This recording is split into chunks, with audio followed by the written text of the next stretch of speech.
Tô aqui com o professor Thiago Palim. Obrigado por ter vindo. Muito obrigado pelo convite, pela recepção.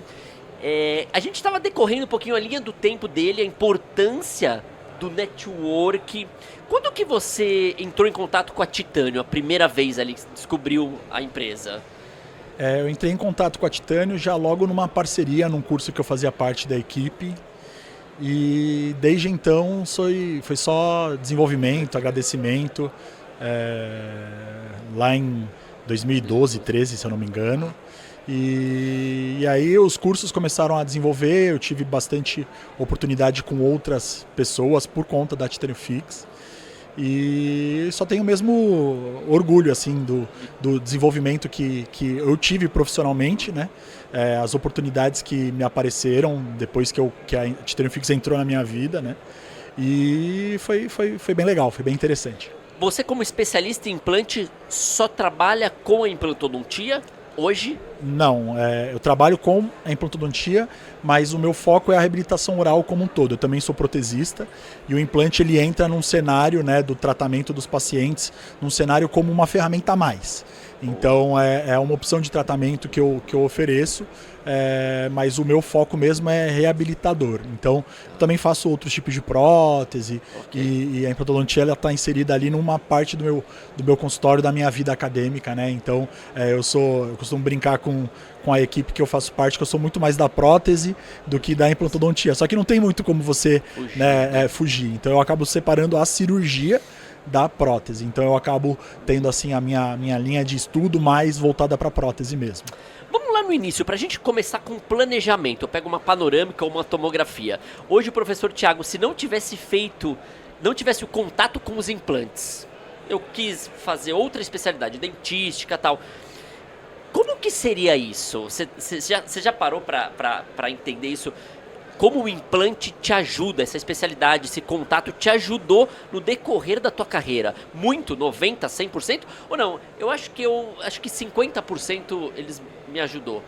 Não, a minha vida ela não existiria sem a implantodontia. Na verdade, assim, por mais que você tenha a capacidade, você consiga reconhecer no planejamento, às vezes, até uma melhor opção do que a implantodontia, você tem também a vontade do paciente que você também tem que levar em conta, né?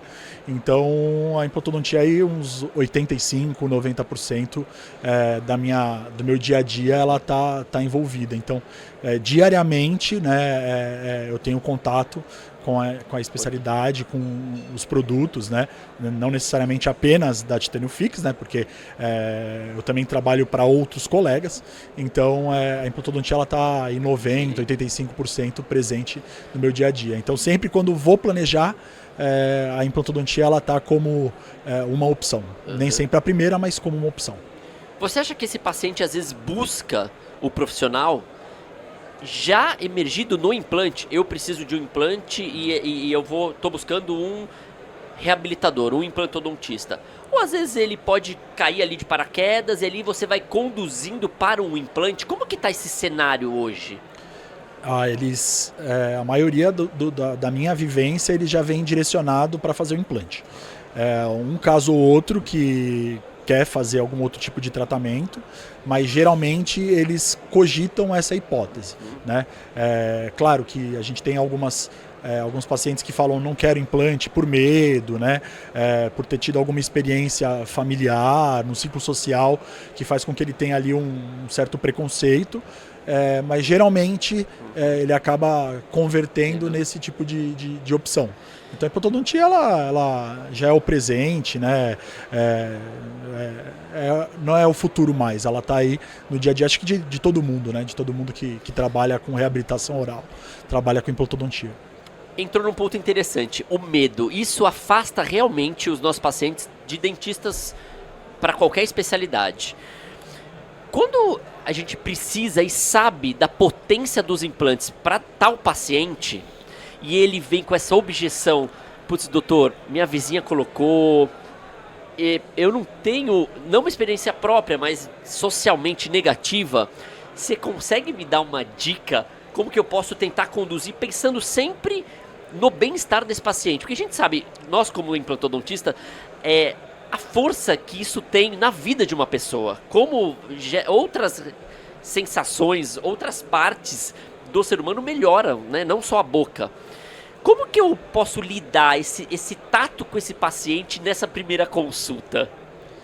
Eu acho que na primeira consulta você tem que ter uma atenção mesmo, assim, você ouvir essa queixa, entender qual é o medo do paciente, identificar a origem desse medo. E aí eu acho que é o seu embasamento, né? Você pôr as vantagens. Claro que existem alguns casos que te facilitam, né? Então, às vezes o caso que não dá para você fazer uma prótese fixa sobre dentes, então você acaba tendo ali, ó, se você quiser algo fixo, que vai ter uma capacidade mastigatória melhor, você tem que fazer o implante. Se você quiser usar algo móvel, não se incomodar, aí a gente tem mais opções, né? Mas eu acredito que é mesmo você mostrar qual é o tipo de produto que você utiliza, você falar sobre os métodos de controle de dor, né? Você alertar o paciente sobre a manutenção dos implantes, que também são importantes, assim como das outras próteses. Então eu vou nessa linha mesmo de conduta, assim, de mostrar casos meus que têm longevidade, né? Claro, né? A gente tem momentos que o tratamento não sai como a gente quer, mas explicar que você está ali para, caso ocorra alguma intercorrência, você poder tá ali disponível, né? Ou ter uma equipe disponível para auxiliar ali nas intercorrências que possam vir a ter o tratamento, que geralmente são poucas, né? Você acredita que às vezes a comunicação desse profissional, falando de manutenção e até de longevidade, às vezes não é tão assertiva? Porque muito se fala, pô, o implante é vitalício, o implante... E isso, às vezes, para nós técnicos, é óbvio que é uma estrutura... É um parafuso ali que é vitalício, né? Não toda a estrutura com o dente, porque a saliva, enfim, há outras questões. Isso não fica tão claro ali e o paciente às vezes acha mesmo que ele vai colocar o dente, a coroa e isso vai durar 50 a 60 anos. Você acha que é um pouco falho ainda dos implantodontistas essa comunicação? Falta um pouquinho falar de manutenção? Falta... Como que você vê essa história? Eu costumo conversar com os meus pacientes, né? Se é um paciente que já é seu, então você tem uma conduta um pouquinho diferente. Quando você recebe alguém novo, eu costumo questionar sobre isso, né? Qual é o conhecimento dele sobre o implante. E eu costumo dizer, olha... o implante ele é um tratamento importante no contexto, né, do seu tratamento, só que ele não é uma coisa que você pode abandonar, né? Começam novos problemas.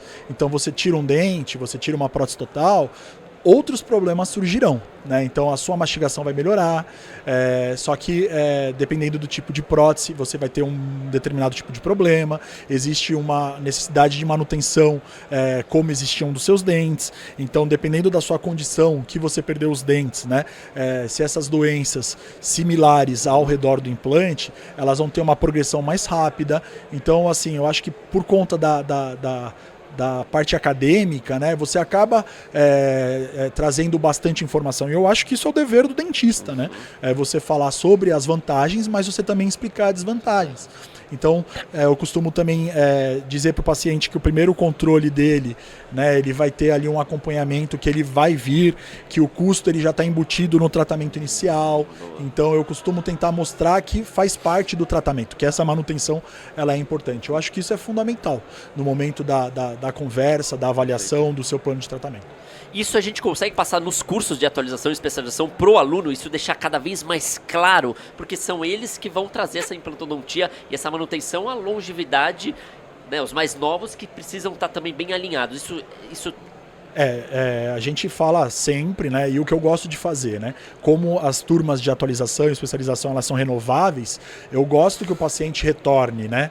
Claro que eu não gosto que ele retorne com problema, mas ele vai retornar com problema. A gente sabe que a vivência da especialidade é essa. E eu gosto que o aluno ele receba esse paciente, muitas vezes com essa condição desfavorável, para ele poder também entender, para ele poder simular mesmo o que ele vai ter com os casos dele no consultório da vivência.